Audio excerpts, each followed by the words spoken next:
Student, APS online classes में आपका फिर से स्वागत है। आज की हमारी प्रश्नावली है विविध प्रश्नमाला, यानी कि डिटरमिनेंट्स का जो विविध प्रश्नावली है उसको आज हम करवाएंगे।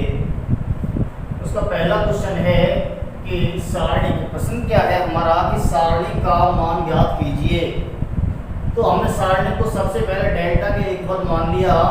अब ध्यान दीजिए, इस सारणी का मान ज्ञात करना है। ये सारणी का क्रम क्या है? इस सारणी का क्रम देखिए 2 गुणा 2 क्रम का सारणी है। तो प्रसरण करने पर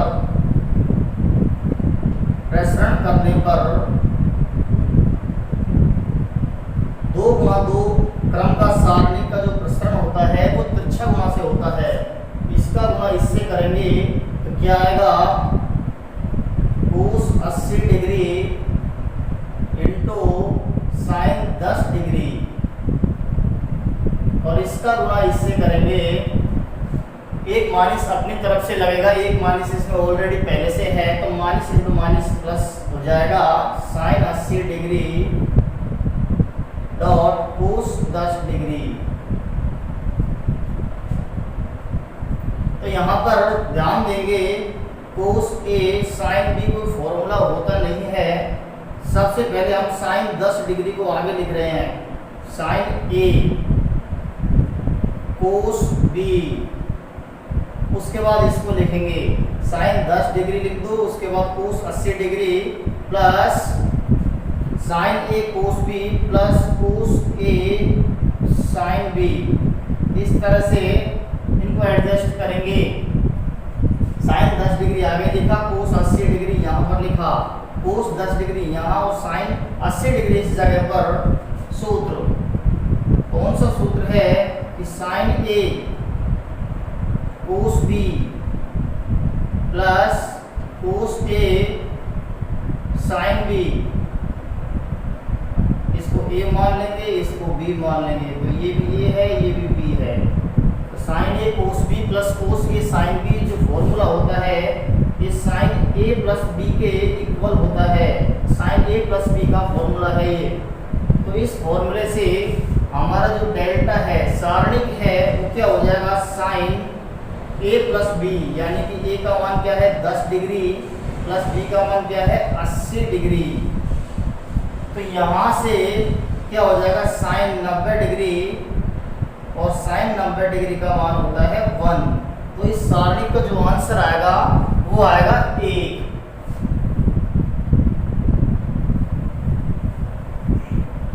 हमारा अगला प्रश्न है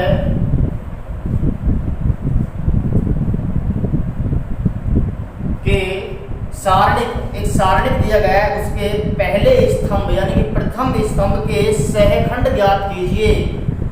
तो सारणी को लिखेंगे, दिया गया सारणी या फिर माना डेल्टा बराबर 5-20। जो सारणी दिया गया है वो है डेल्टा क्या है 5-20 3-1। और हमसे क्या पूछा है कि इस सारणी के प्रथम स्तंभ के सहखंड ज्ञात कीजिए। ये हमारा प्रथम स्तंभ है। प्रथम स्तंभ के जो अवयव है,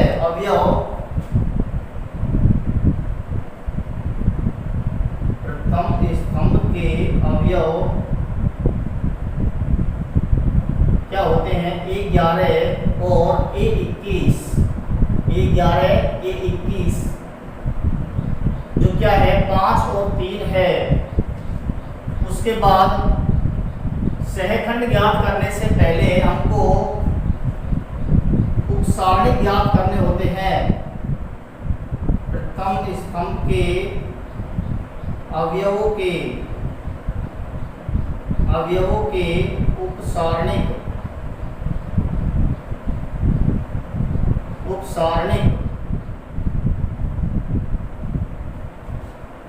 A11 का उपसारणिक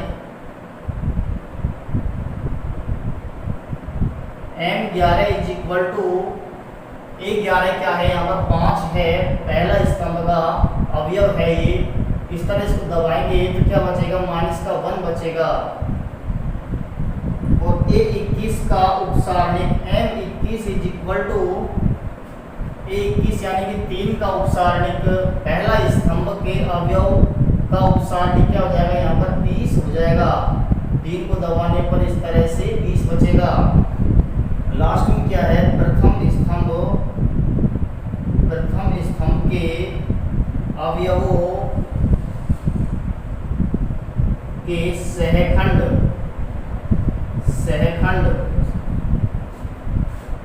A11 जो अवयव है हमारा A11 का सहखंड F11 इज इक्वल टू क्या हो जाएगा, यहाँ पर ध्यान देंगे 1 प्लस 1 क्या है, 1 प्लस 1 2 क्या है, इवन नंबर है, सम है। अगर सम है तो -1 का -1 ही रहेगा।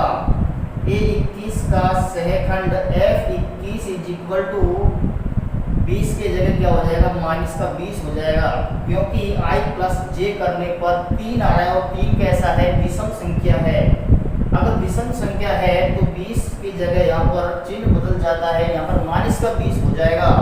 ये हमसे पूछा था कि सारणी के प्रथम स्तंभ के अवयवों के सहखंड ज्ञात कीजिए। तो आंसर आएगा -1 और -20।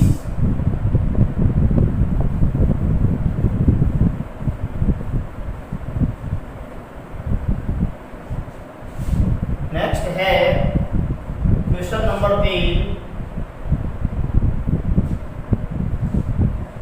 यदि एक सारणिक दी गई है डेल्टा इज इक्वल टू, एक सारणिक दी गई है जिसको डेल्टा के बराबर दिया गया आपकी बार, तो एक अलग से एक सारणिक है उसका मान ज्ञात करना है। दिया गया सारणिक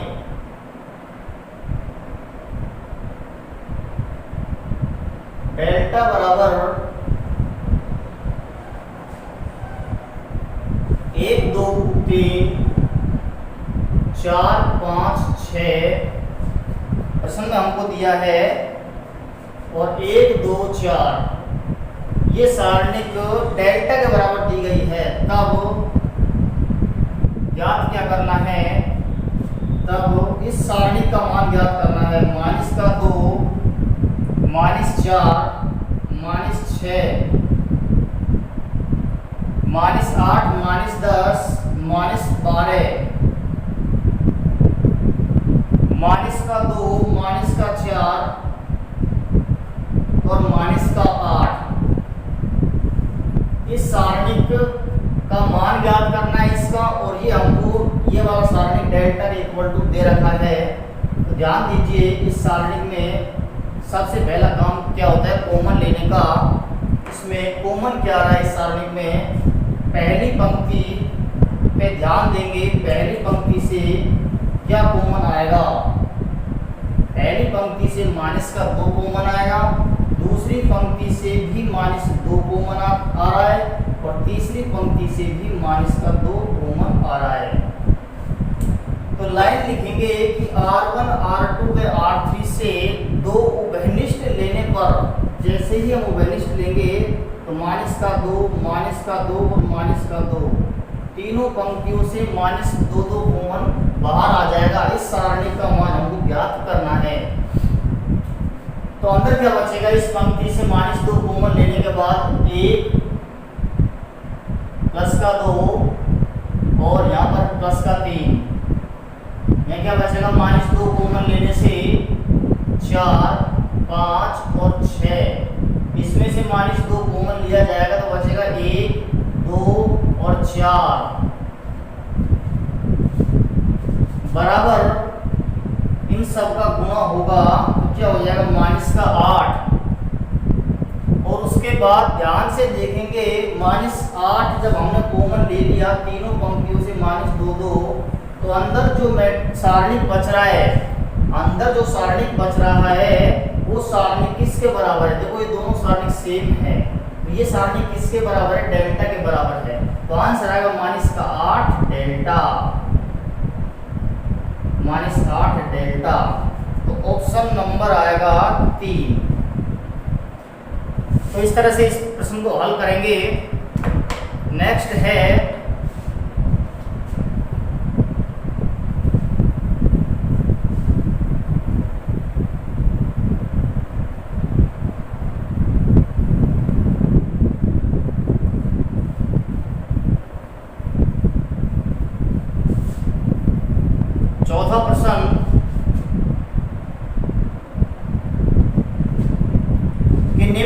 से ध्यान देंगे कि निम्न में से कौन सा सारणिक इस दिए गए सारणी के बराबर है। एक सारणिक हमको प्रश्न में दिया गया है और हमसे ये कहा गया है कि ये जो सारणिक हमको प्रश्न में दे रखा है वो कौन से ऑप्शन के बराबर है। हमको 4 ऑप्शन दिए गए हैं, चारों में से एक ऑप्शन सही है जो दिए गए सारणी के बराबर है।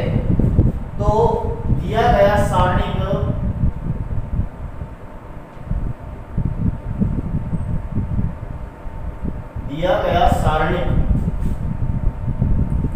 प्रश्न में जो सारणिक दे रखा है वो है 1 0 और 2, 3 गुणा 3 क्रम का सारणिक दे रखा है। 3 - 2 - 1 2 5 और 4। और हमसे क्या पूछा है कि ये जो सारणी हमको दे रखा है ये सारणी कौन से ऑप्शन के बराबर है।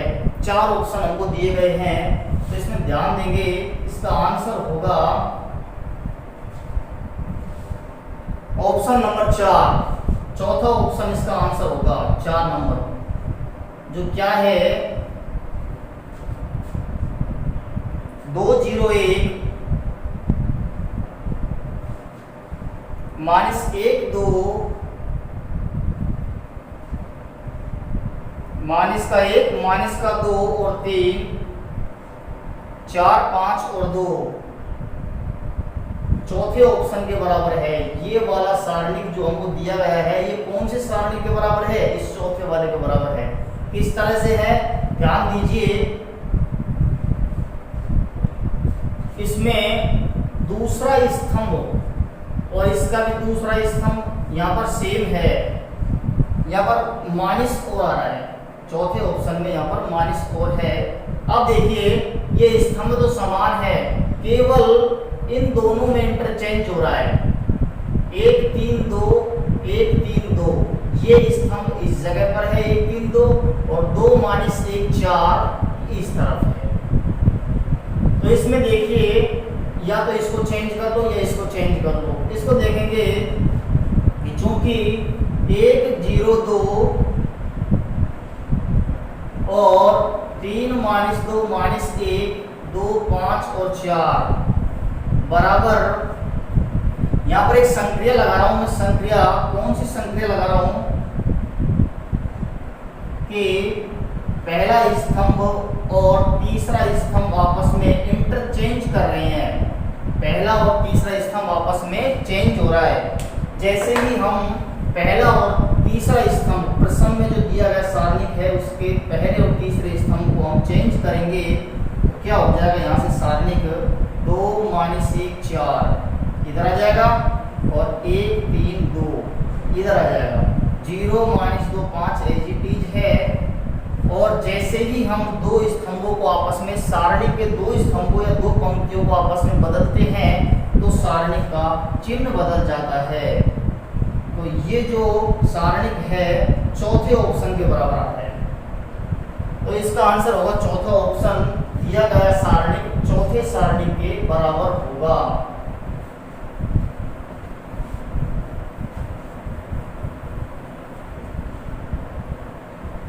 नेक्स्ट है नंबर 5। इस सारणिक का मान ज्ञात कीजिए। एक सारणिक दिया गया है उसका मान ज्ञात करना है। सबसे पहले सारणी को डेल्टा लिया, cos 50 degree, sine 10 degree, sine 50 degree और कोस 10 डिग्री। इसका मान ज्ञात करना है तो सीधा प्रसरण करेंगे। प्रसरण करने पर डेल्टा इज इक्वल टू, इसका गुणा इससे करेंगे, कोस 50 डिग्री कोस 10 डिग्री माइनस लगाएंगे साइन 50 डिग्री और डॉट साइन 10 डिग्री। यहाँ पर ध्यान देंगे एक सूत्र लगाया, हम 50 डिग्री को ए मान रहे हैं और 10 डिग्री को बी पढ़ रहे हैं। इसको पढ़ेंगे कोस ए कोस बी माइनस साइन ए साइन बी। फॉर्मूला होता है 11th क्लास का कोस ए कोस बी माइनस साइन ए साइन बी। ये जो फॉर्मूला होता है ये कोस ए प्लस बी का फॉर्मूला होता है, ए माइनस बी का नहीं, कोस ए प्लस बी का फॉर्मूला होता है। इस फॉर्मूले से डेल्टा क्या हो जाएगा, कोस ए प्लस बी। ए का मान क्या माना हमने 50 डिग्री और बी 10 डिग्री। तो यहां से फॉर्मूला हो रहा है कोस ए प्लस बी यानी कोस 50 प्लस 10 डिग्री यानी कोस 60 डिग्री, जिसका मान क्या होता है 1/2। तो इस सारणी का जो आंसर आएगा वो आएगा 1/2।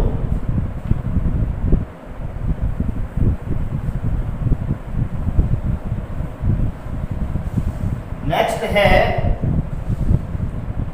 Question number 6।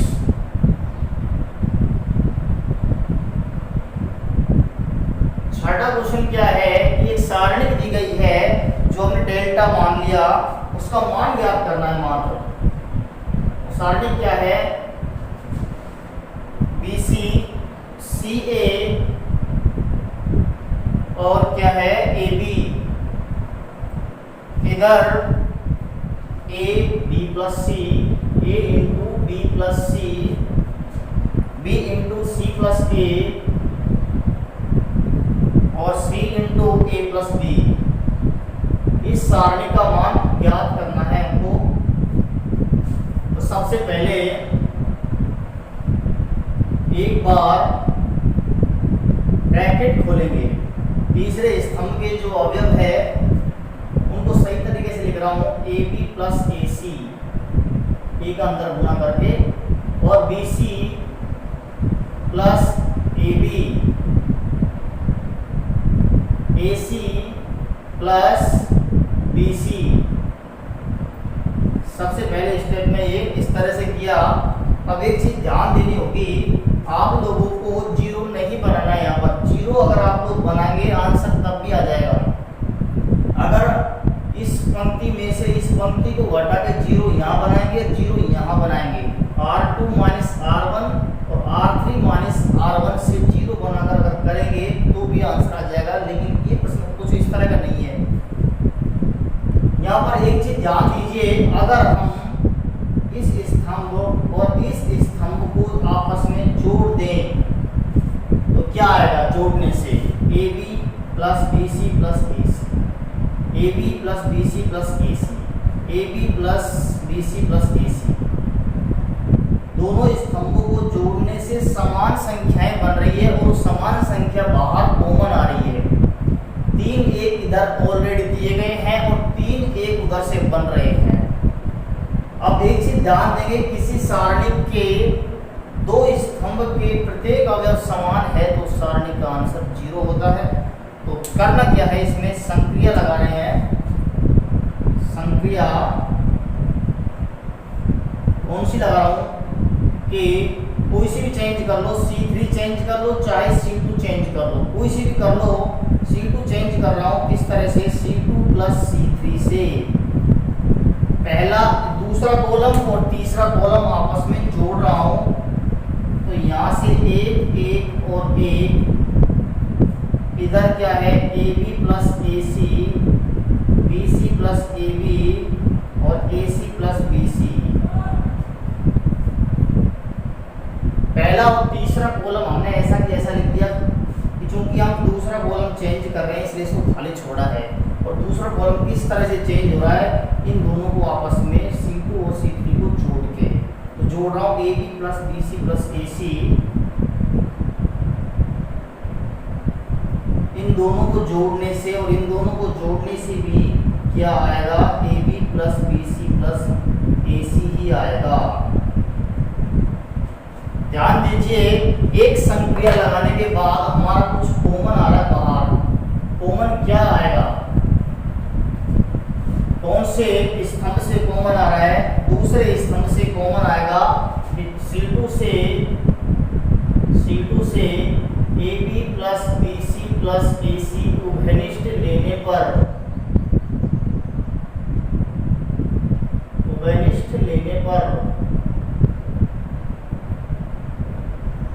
डेल्टा क्या हो जाएगा, A B plus B C plus A C common आ गया बाहर, अंदर क्या है इस तरह से बचेगा एक एक एक, बाकी क्या है A B plus B A C B C plus A B और ए सी प्लस बी सी। हम एक प्रॉपर्टी जानते हैं डिटरमिनेंट्स की कि अगर किसी सारणी की कोई भी दो पंक्ति अथवा कोई भी दो स्तंभ समान है, और यहाँ पर देखिए दो स्तंभ समान है, स्तंभों के अवयव समान है, तो सारणी का जो मान होता है वो 0 होता है। वैसे भी अगर हम इसमें संक्रिया लगाए C1 में से C2 घटाने पर तो 3 0 बन रहे हैं, एक साथ 3 0 बन रहे हैं। और हमारे एक प्रॉपर्टी होती है अगर किसी सारणी की एक पंक्ति में प्रत्येक अवयव 0 हो या स्तंभ में तो सारणी का मान 0 होता है। तो यहाँ से करना क्या है, A B plus B C plus A C गुणा 0। आगे क्या कारण लिखेंगे, चूंकि C1 व C2 समान है, या फिर C1 = C2। और आंसर क्या आएगा यहाँ से डेल्टा का, यानी कि प्रश्न को जो डेल्टा माना था उसका आंसर आएगा 0 0 आएगा। ऑप्शन नंबर आएगा इसमें 2, सेकंड नंबर ऑप्शन। नेक्स्ट है 7वां क्वेश्चन। इसमें भी एक सारणी का मान ज्ञात करना है। प्रश्न क्या है, यदि ओमेगा इकाई का घनमूल है, क्योंकि यह दिया है ओमेगा इकाई का घनमूल है,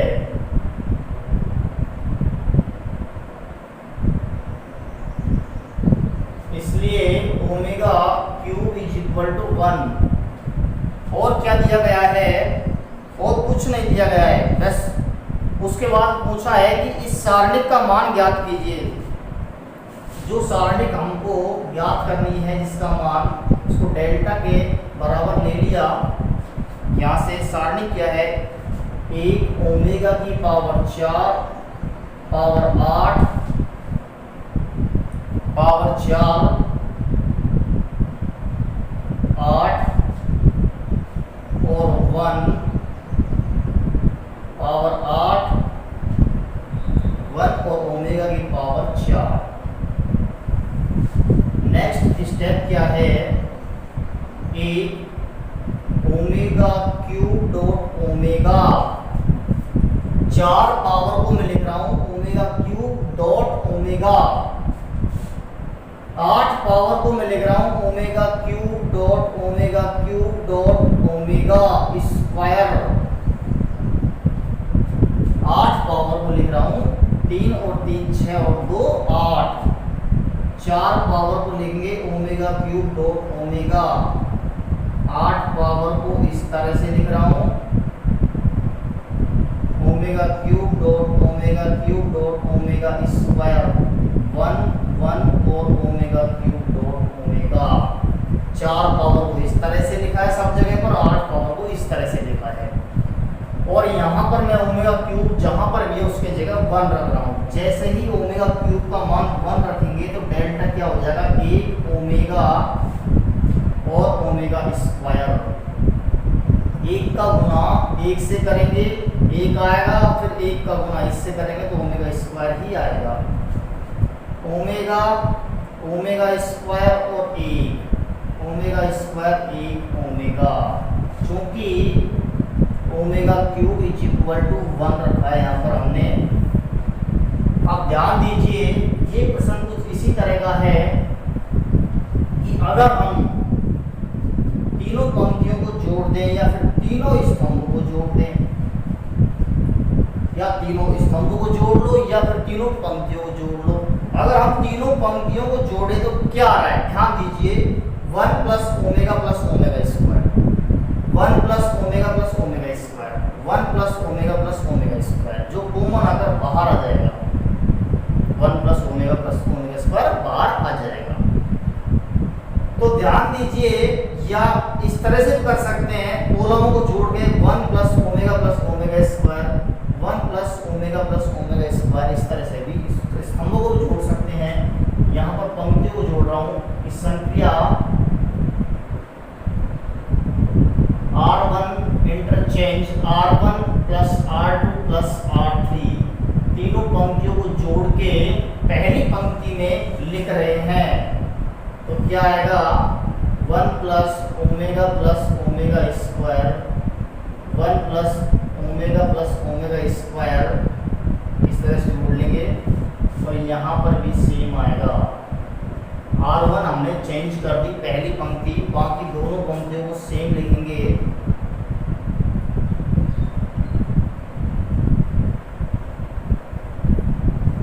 यहाँ से कॉमन अगर लेना है तो कॉमन ले सकते हैं, वरना सीधा भी मान रख सकते हैं।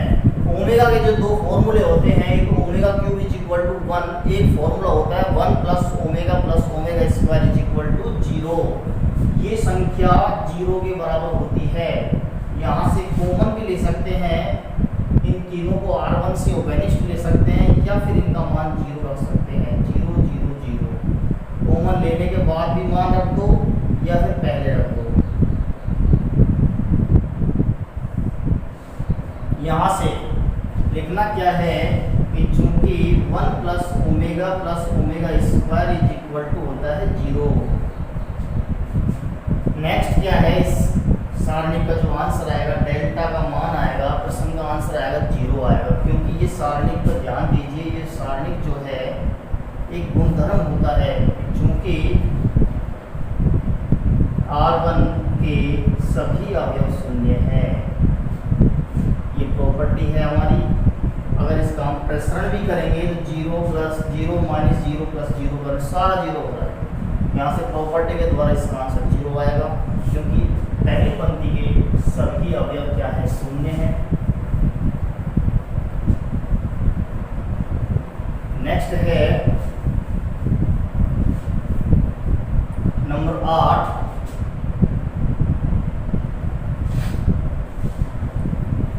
एक समीकरण दी गई है सारणिकों में, एक समीकरण दी गई है उस सारणी का, उस समीकरण से हमको एक अज्ञात राशि दी गई है सारणी के अंदर, उसका मान निकालना है। जो अज्ञात राशि क्या है, x है, उसकी वैल्यू हमको ज्ञात करनी है। या प्रश्नानुसार लिख लो, या फिर दी गई समीकरण लिख लो। प्रश्नानुसार जो समीकरण हमको दी गई है सारणिकों में, वो क्या है, 4 1 2 1 का होल स्क्वायर, एक सारणी है उसका होल स्क्वायर है, बराबर 3 2 1 और x, और क्या है माइनस x 3 और माइनस का 2 1। ये समीकरण दी गई है सारणिकों में, और इस समीकरण से हमको अज्ञात राशि जो है x, उसकी वैल्यू ज्ञात करनी है। ध्यान देंगे, ये वाला जो प्रसरण है वो कर सकते हैं तिरछा गुणा से, इस वाले प्रसरण को भी तिरछा गुणा से कर सकते हैं। एक चीज का विशेष रूप से ध्यान दीजिए, ये जो प्रश्न है मैट्रिक्स में हो सकता है, लेकिन मैट्रिक्स में इस तरह से चिन्ह दिए जाएंगे। मैट्रिक्स का जो संकेत है वो इस तरह से है। उस टाइम हमको करना क्या होगा, 4 1 2 1 का गुणा 4 1 2 1 से करना है। वर्ग है इसलिए इसी का गुणा इसी से करना है। तो पहली पंक्ति पहला स्तंभ इस तरह से एक नया मैट्रिक्स आएगा, दो मैट्रिक्सों को गुणा करने से। यहाँ पर भी अगर मैट्रिक्स होता इस तरह से, इस जगह पर मैट्रिक्स होता, तो उस टाइम हम 3 माइनस एक्स कर सकते थे, दो मैट्रिक्सों को घटा सकते थे, 3 माइनस एक्स 2 माइनस 3 1 प्लस 2 और x माइनस 3। लेकिन यहाँ पर ये काम बिल्कुल नहीं करना है, क्योंकि ये जो चल रहा है सारणी है, सारणी के अंदर इस तरह से दो सारणी का आपस में जुड़ते नहीं है, ना ही घटते हैं। हमको यहाँ पर सीधा ही प्रसरण करना है। अगर मोड़ कहीं लग रहा है तो इसका मतलब हमको प्रसरण करना है सीधा। होल स्क्वायर है, होल क्यूब है, उससे हमको कोई लेना देना नहीं है। प्रसरण करने पर विशेष रूप से ध्यान रखना होगा इस प्रश्न का, मैट्रिक्स में और सारणी में खाली संकेत का फर्क है। प्रश्न कर रहा हूँ 4 गुणा 1 करेंगे तो 4 आएगा और माइनस लगाएंगे 2 गुणा 1 करेंगे 2 आएगा। इसका होल स्क्वायर है, इधर देखिए होल स्क्वायर। क्यूब होता तो हम क्यूब लगाते। ये प्रश्न हो गया। इधर की साइड इनको घटाना नहीं है, घटेंगे नहीं दो सारणी का आपस में, मैट्रिक्स घट सकते थे। तो यहाँ पर प्रश्न करेंगे 3 minus x, sorry 3x minus 2। इधर क्या है x, x गुणा 1 x और माइनस इंटू माइनस प्लस का 3 इंटू 2 6। क्या आएगा? इधर आएगा 2 का वर्ग, इधर क्या है 3x माइनस 2 और माइनस x माइनस 6। यहाँ से 4 इज इक्वल टू 3x में से x घटा देंगे 2x बचेगा और माइनस 2 और माइनस 6 मिलकर माइनस 8 हो जाएगा और 2x इज इक्वल टू आएगा 4 प्लस 8, यानी कि 2x is equal to 12, x is equal to किया जाएगा कितना 6। आंसर x का जो मान आएगा वो आएगा 6। पहला ऑप्शन है इसमें।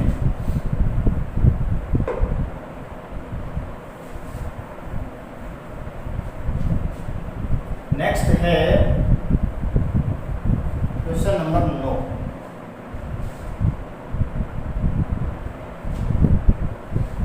प्रश्न पर ध्यान दीजिए। यदि एक डेल्टा एक सारणी दी गई है जिसके अवयव A11, A12, A13 इस तरह से A33 तक दे रखे हैं तथा इन्हीं सभी अवयवों A11, 12, 13 के संगत सहखंड हमको दे रखे हैं F11, F12, F13। निम्न में से कौन सा कथन सत्य है? तो बुक में हम जितने भी ऑप्शन है सबको पढ़ेंगे। पहला ऑप्शन क्या है? A12, F12, A22, F22, A32, F32। दूसरा बराबर क्या दे रखा है? 0 के। A12, F12 plus A22, F22 plus A32, F32। बिल्कुल फॉर्मूला होता है लेकिन ये 0 के इक्वल नहीं होता, ये होता है डेल्टा के बराबर। तो यहाँ पर दूसरा ऑप्शन क्या है? A12, F12 बिल्कुल सही लाइन है लेकिन ये डेल्टा के बराबर होनी चाहिए थी। पहला और दूसरा ऑप्शन जो है डेल्टा के इक्वल होना चाहिए था। जो पहला ऑप्शन 0 के इक्वल दे रखा है, दूसरा delta does not is equal to delta दे रखा है। तीसरा ऑप्शन जो है वो डेल्टा के इक्वल दे रखा है। चौथा दे रखा है माइनस डेल्टा के इक्वल।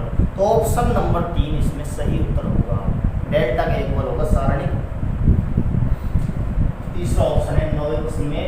नेक्स्ट है प्रश्न नंबर 10। क्या है कि सारणी का मान ज्ञात कीजिए। तो डेल्टा मान लेंगे तो क्या है हमारा सारणी? x प्लस वाई जेड और 2, y प्लस जेड x और 2, z प्लस x y और 2। इस सारणी का मान ज्ञात करना है। ध्यान दीजिए यहाँ पर तीसरी जो पंक्ति है हमारी, तीसरी पंक्ति, ये इसमें से तो 2 कॉमन आ रहा है वो हम ले लेंगे, बाद में ले लेंगे। और जो संक्रिया हम लगा रहे हैं वो कौन सी लगा रहे हैं? अगर हम इस पंक्ति में इस पंक्ति को जोड़ दें, R1 और R2 आपस में अगर हम जोड़ दें तो क्या हो रहा है? x plus Y plus Z, x plus Y plus Z और x plus Y plus Z.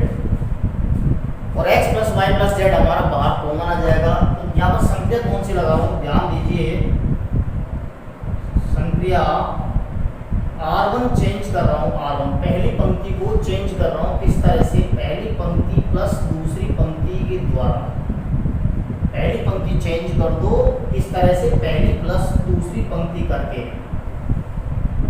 तो पहली और दूसरी पंक्ति जोड़ रहा हूँ और उसको जोड़ने के बाद पहली पंक्ति में लिख रहा हूँ क्योंकि पहली पंक्ति को हम बदल रहे हैं। दूसरी बदल सकते हो, दूसरी में लिख सकते हैं। तो पहली और दूसरी पंक्ति R1 प्लस R2 करने पर ये सेम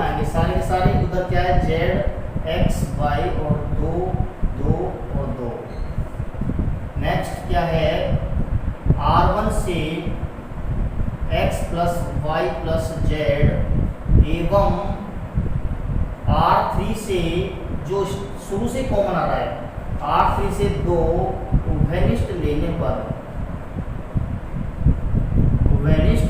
पर डेल्टा हमारा क्या हो जाएगा, 2 बाहर, x plus Y plus Z बाहर, अंदर बचेगा 1 1 1 जेड एक्स वाई और 1 1 1। हमारी प्रॉपर्टी से इस प्रॉपर्टी पे ध्यान दीजिए कि अगर किसी सारणी की 2 स्तंभ या 2 पंक्तियां समान है और यहाँ पर समान क्या है, R1 और R3, पहली पंक्ति और तीसरी पंक्ति के सभी अवयव समान है, तो इस सारणी का जो मान होता है वो होता है 0। तो आंसर क्या आएगा,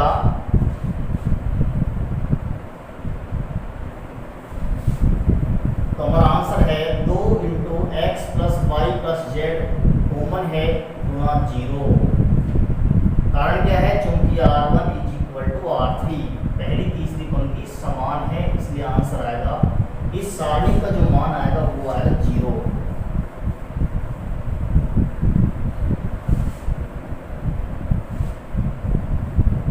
नेक्स्ट है क्वेश्चन नंबर 11।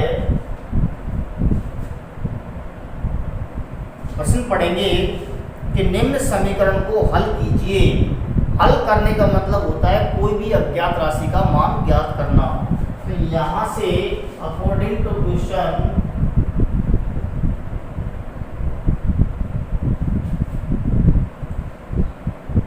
जो सारणी दिया गया है वो है 1 2 3 4x और 6 7 8 9 7 8 और 9। तो प्रश्न हमारा क्या है कि x का ऐसा कौन सा मान इसमें रखा जाए, x का कौन सा मान रखा जाए जिससे सारणी 0 के बराबर होता है, और यही हमको समीकरण हल करनी है, x की वैल्यू ज्ञात करनी है। अब 1 2 3 4 5 6 7 8 9 ऐसा अंदाजा नहीं लगाना है कि यहाँ पर x इज इक्वल टू 5 आ जाए। आ सकता है लेकिन जरूर नहीं, ऐसा काम नहीं करना है कि अंदाजे से हम इसका answer x is equal to 5 लिख दें। हमको प्रसरण करना होगा। प्रसरण करने पर प्रसरण कर रहा हूँ, ध्यान दीजिए, प्रसरण जो हम कर रहे हैं वो पहली पंक्ति के अनुदिश कर रहा हूँ। प्रसरण पहली पंक्ति के अवयव जो होते हैं वो होते हैं प्लस माइनस प्लस के हिसाब से इसके चिन्ह होते हैं। प्रसरण कर रहे हैं 1, उसके बाद माइनस का 2 और उसके बाद प्लस का 3। इसमें अवयव भरेंगे इज इक्वल टू 0 प्रश्न में दिया गया समीकरण चल रही है। 1 को दबाएंगे, 1 को, 1 इस तरह से और इस तरह से दबाएंगे, क्या बचेगा x 6 8 और 9। यहाँ से 2 को दबाएंगे इस तरह से तो क्या बचेगा 4 6 और 7 9, और 3 को दबाने से बचेगा 4 x 7 और 8। हल करेंगे 1 into 9x minus 48, 9x minus 48 और 2 इंटू 36 माइनस 42 प्लस 3 इंटू इसका गुणा इससे करेंगे 36 आएगा, और 7 का गुणा 6 से करेंगे 42 आएगा। 3 इंटू 8 इंटू 4 32 माइनस 7x।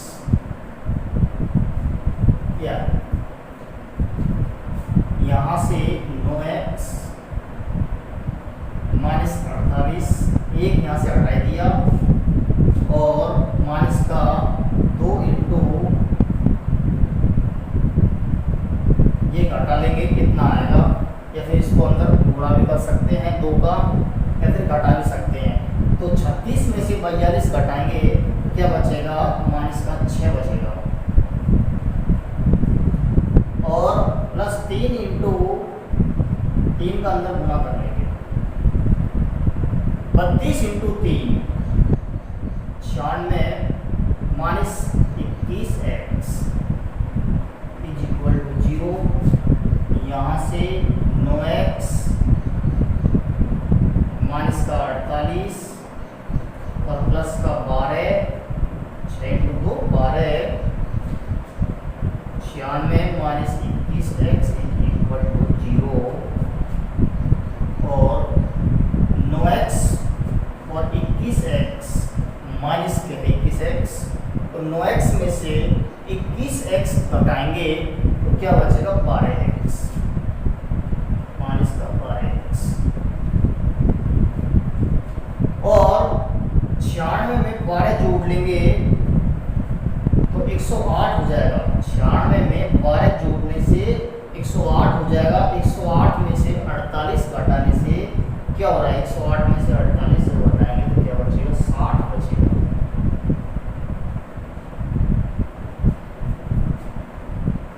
और 12x इज इक्वल टू यहाँ से 60 और x इज इक्वल टू 60 बटे 12 यानी 5। तो इस जगह पर अगर हम 5 रख दें तो इस सारणिक का मान 0 के बराबर हो जाएगा। नेक्स्ट है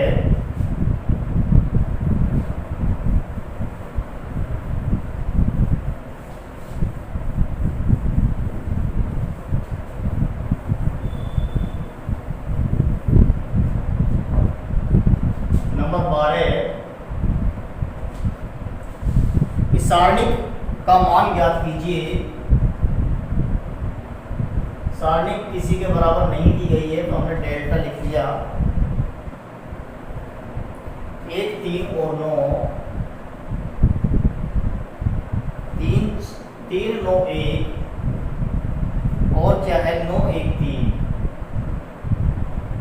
इस सारणी का मान ज्ञात करना है, सीधा प्रसरण कर देंगे या फिर संक्रिया भी लगा सकते हैं। संक्रिया किस तरह रहेगी, 3 में से R2 में से 3R1 घटाकर, और इसको 0 बनाने के लिए R3 में से 9R1 घटाकर 0 बना सकते हैं, या फिर सीधा प्रसरण भी कर सकते हैं। अगर ऊपर लिखा हुआ है बिना प्रसरण किए सारणी का मान ज्ञात कीजिए, तब हमको 0 बनाने होंगे। यहाँ छोटा प्रश्न है, सीधा प्रसरण कर सकते हैं। प्रसरण करने पर डेल्टा क्या हो जाएगा, 1 प्लस माइनस और प्लस। पहली पंक्ति के अनुसार R1 से या R1 के सापेक्ष प्रसरण करने पर क्या हो जाएगा, 1 माइनस 3 और प्लस का 9।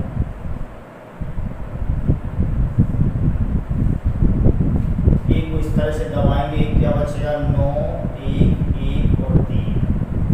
उसके बाद इस 3 को दबाएंगे तो क्या बचेगा 3 1 9 3, और 9 को दबाने से क्या बचेगा 3 9 9 1। हल करेंगे 1 इंटू 27 माइनस 1, 27 माइनस 1, ये चिन्ह आप लोगों को नहीं लगाने हैं। माइनस 3 इंटू 9, 3 इंटू 3 क्या है 9 है, माइनस का 9 इंटू 1 प्लस 9 इंटू 3 और माइनस का 81,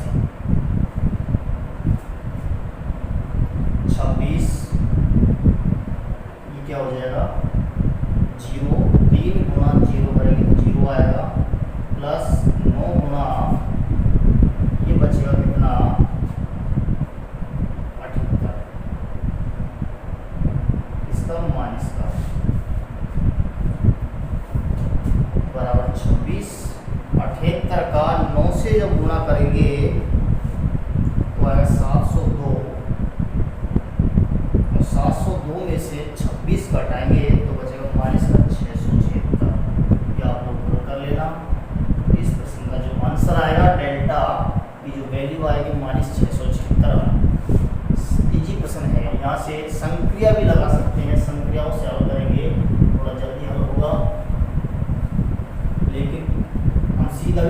अगर इसमें लिख रहा पहले से कि बिना प्रसरण के सारणी का मान ज्ञात कीजिए, तो हम लोगों को संक्रिया लगानी पड़ेगी।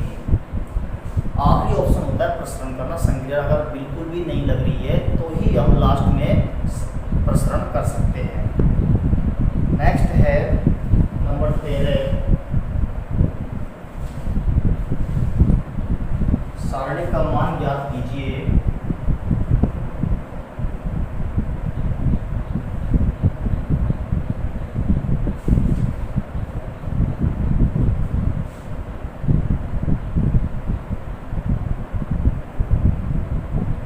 ये हमको सारणी दी गई है।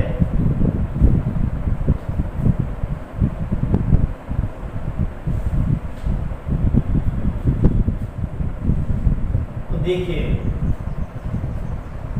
सीधा अगर हम इस प्रसरण करेंगे, सीधा ही प्रसरण से आंसर लेके आएंगे तो आंसर ठीक सही आएगा बिल्कुल। लेकिन हम ऐसे प्रश्नों में प्रसरण नहीं करेंगे, कुछ संक्रिया लगाएंगे, कुछ जीरो बनाएंगे। यहाँ पर ध्यान देंगे, कुछ कॉमन लेने की कोशिश करेंगे। कॉमन अगर आ रहा है तो कॉमन लेंगे, ना तो पंक्तियों से कुछ भी कॉमन आ रहा है, ना ही स्तंभों से कुछ भी कॉमन आ रहा है। जब कुछ भी कॉमन नहीं आता है तो हमको जीरो बनाने की कोशिश करते हैं।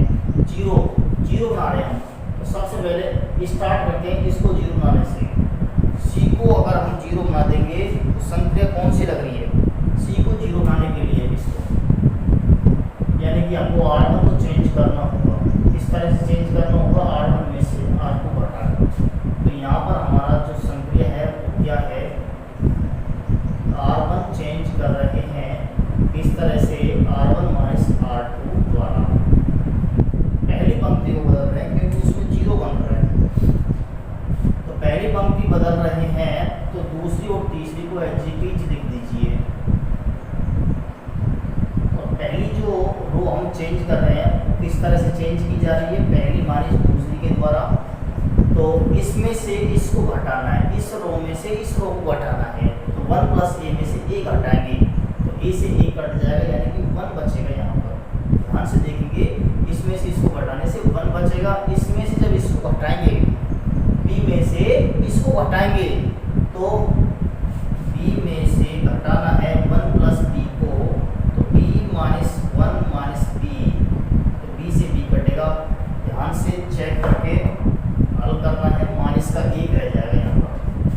R1 में से R2 घटाया, माइनस 1 बचेगा। C में से C घटाएंगे तो यहाँ बचेगा 0। अब हमारा एक जीरो हमको मिल चुका, और भी एक जीरो हम यहाँ बना सकते हैं या फिर यहाँ भी बना सकते हैं। इसमें से R2 को चेंज करेंगे R2 माइनस R3 के द्वारा, या फिर एक काम और भी कर सकते हैं कि हम इसको भी जीरो बना सकते हैं या फिर इसको जीरो बना सकते हैं। तो या तो इसको जीरो बना लो या इसको जीरो बना लो या फिर इसको जीरो बना लो, कैसे भी कर सकते हैं। हमको जीरो बनाने हैं तो मैं यहाँ पर इसको जीरो बना रहा हूँ। ये जीरो कैसे बनेगा? एक जीरो कैसे बनेगा? एक ये वाला एक, अगर हम इसमें और इसको इसमें जोड़ दें तो जीरो बन जाएगा। तो ऐसा करते हैं, ये हमारा क्या है? कॉलम नंबर 2 है C2। C2 को बदलेंगे, किस तरह से बदलेंगे? संक्रिया हम लगा रहे हैं, C2 चेंज किया जा रहा है दूसरा कॉलम, इस C2 प्लस C1 से दोनों कॉलमों को जोड़ने से ये C1 हमारा कॉलम स्तंभ है, ये C2 है। दोनों को जोड़ के हम C2 में लिख रहे हैं, C1 में भी लिख सकते हैं, C1 को भी चेंज कर सकते हैं। यहाँ से डेल्टा क्या हो जाएगा? A 0 C और 1 प्लस C। अब दोनों कॉलमों को जोड़ रहा हूँ, 1 और माइनस 1 जोड़ने से 0 हो रहा है। इन दोनों को जोड़ने से क्या आएगा? 1 प्लस A प्लस B आएगा, और यहाँ से क्या आएगा? A प्लस B आएगा। अगर हमको किसी भी पंक्ति में 2 जीरो मिल जाए या स्तंभ में जो 2 जीरो मिल जाए तो हम प्रसरण कर सकते हैं सीधा। या तो प्रसरण कर लेंगे या फिर और भी जीरो बना सकते हैं। एक संक्रिया चलो और लगा लेते हैं। कौन सी संक्रिया लगाएंगे? कि हम इसको जीरो बना रहे हैं, इसको जीरो बनाने के लिए ए में से ए घटाना होगा। ए को जीरो बनाने के लिए उसमें से ए घटाना होगा। तो ये वाली संक्रिया और लगा लेते हैं। जितनी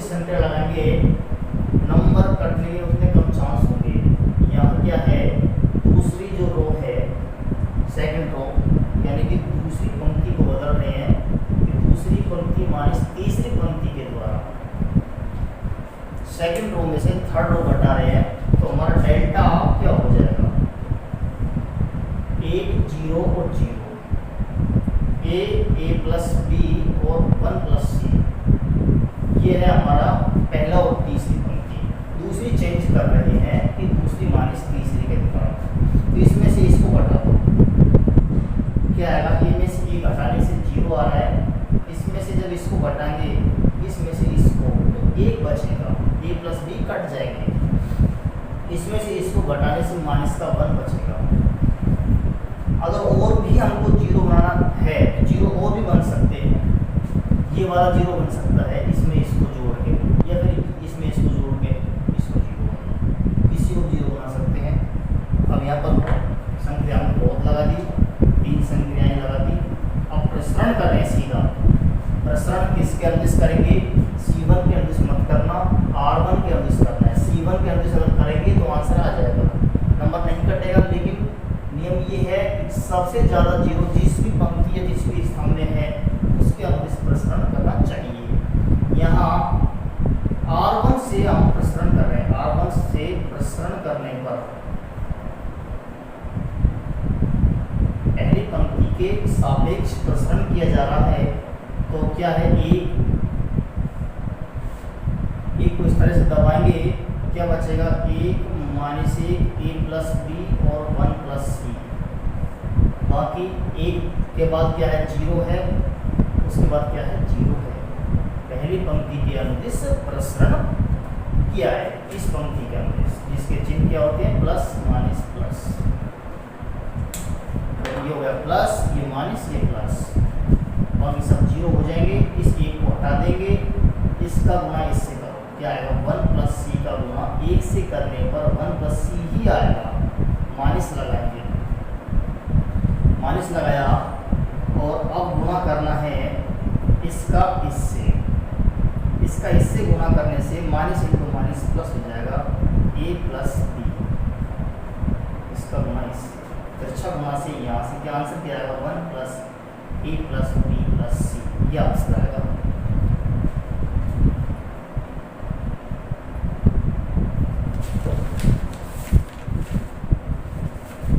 नेक्स्ट है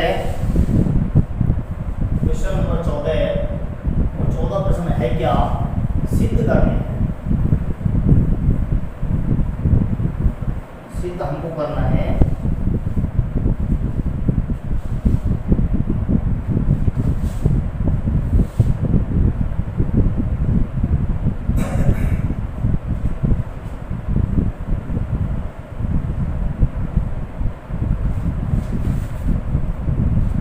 कि एक सारणिक है minus A square A B A सी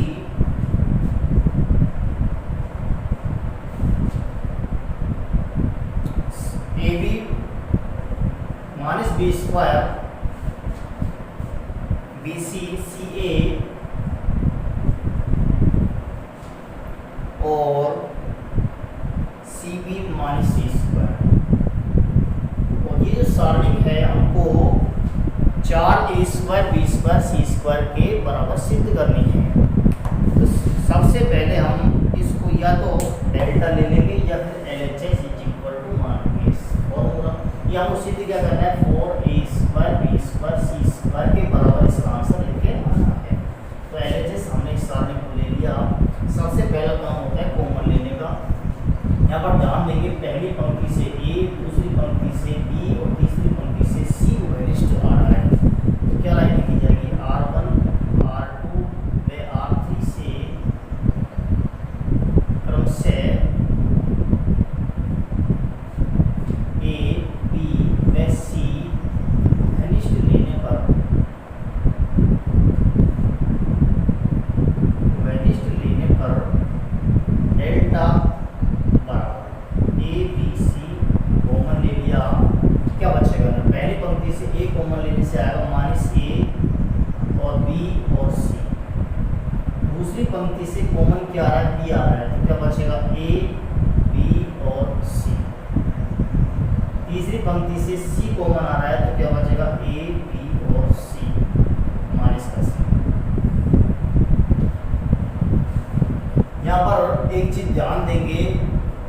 सारणी का मान 0 नहीं होगा। अब अगर इस तरह से प्रश्न होता है, यहाँ पर माइनस नहीं होता, अब इस सारणी का मान 0 होगा। आंसर इसका 0 होगा क्योंकि R2 और R3 के अवयव समान है, लेकिन यहाँ पर कोई भी पंक्ति किसी पंक्ति के इक्वल नहीं है। अभी और कुछ कॉमन आ रहा है, C1 C2 व C3 से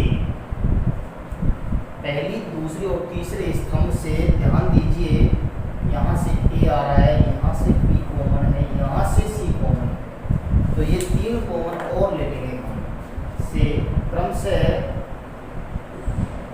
A B व C को घनिष्ठ लेने पर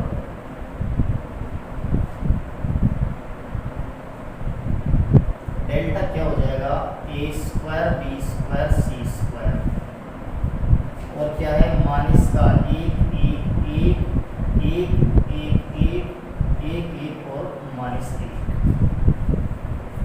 सिद्ध क्या करना है, और A square B square C square, A square B square C square तो हमारा आ ही गया।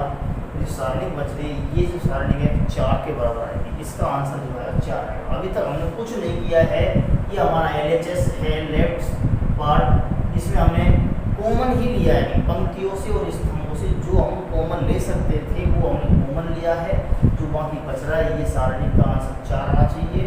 तो इस तरह से 4 A square B square C square सिद्ध हो जाएगा। उससे पहले हमको यहाँ पर संख्या लगानी होगी, सीधा हमको प्रश्न नहीं करना है। ऐसे प्रश्नों में, सिद्ध करने वाले प्रश्नों में तो 0 बनाने के लिए ऐसा करते हैं, अगर हम R1 प्लस R2 करेंगे, R1 प्लस R2 पहली और दूसरी पंक्ति जोड़ेंगे तो एक ही 0 बनेगा। लेकिन अगर हम R1 माइनस R2 करते हैं, R1 में से R2 को घटाते हैं तो 2 0 एक साथ बन रहे हैं। तो संख्या लगा रहे हैं, ये पहली पंक्ति चेंज कर रहे हैं, किस तरह से, पहली पंक्ति प्लस दूसरी पंक्ति के द्वारा। शुरू की जो 2 पंक्तियां हैं उनको आपस में जोड़ दीजिए, इस पंक्ति में इस पंक्ति को जोड़ के यहाँ पर लिख दो, R1 में लिख दो। तो हमारा LHS क्या है, 1 1 1 1 1 minus 1, A square B square C square.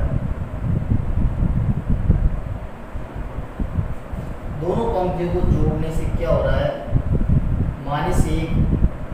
R1 minus R2, ये वाली संख्या लगाओ, इससे 2 0 बन रहे हैं। इसमें से इसको घटाने से माइनस का 2 आएगा, माइनस का 2, माइनस 1 में माइनस 1 जोड़ेंगे तो माइनस 2 बनेगा। R1 माइनस R2 करने से ये 0 हो जाएगा, ये 0 हो जाएगा, इसमें से इसको घटाएंगे, इसमें से इसको घटाएंगे, इस संख्या द्वारा ये 0 हो गए। नेक्स्ट है -2 A square B square C square. Line लिखनी होगी कि R1 से -2 घनिष्ठ लेने पर, ये कॉमन बाद में भी ले सकते हैं। अभी और 0 बना लेते हैं एक बार, फिर कॉमन एक साथ ले लेंगे। 0 और बनाने के लिए ये है हमारा R2, इस R2 में से R3 घटा दो, जैसे 2 0 और बन जाएंगे। जितने 0 बनाएंगे गणना उतनी सरल होगी। दूसरी पंक्ति को चेंज कर रहा हूँ, इस दूसरी पंक्ति को किस तरह से, दूसरी पंक्ति माइनस तीसरी पंक्ति के द्वारा। तो LHS क्या हो जाएगा, A square B square C square -2 0 0 और 1 1 -1। दूसरी पंक्ति को बदल रहा हूँ, दूसरी माइनस तीसरी के द्वारा, 1 में से 1 घटाओ 0, इसमें से इसको घटाना है 0 और 1 में से इस -1 को घटाएंगे तो ध्यान से देखना, प्लस का 2 बचेगा, इसमें से इसको घटाने से इसका 2 बच जाएगा। किसी तरह संख्या लगा सकते हो, हमको 0 बनाना है, और भी संख्या लगा सकते हो, कॉलमों के द्वारा भी संख्या लग सकती, 0 बन सकते थे। यहाँ से ऐसा करता हूँ, पहली पंक्ति से तो माइनस का 2 कॉमन आ रहा है और दूसरी से आ रहा है प्लस का 2, कॉमन बाहर ले रहा हूँ। कॉमन लेने से क्या होगा, और तीसरी पंक्ति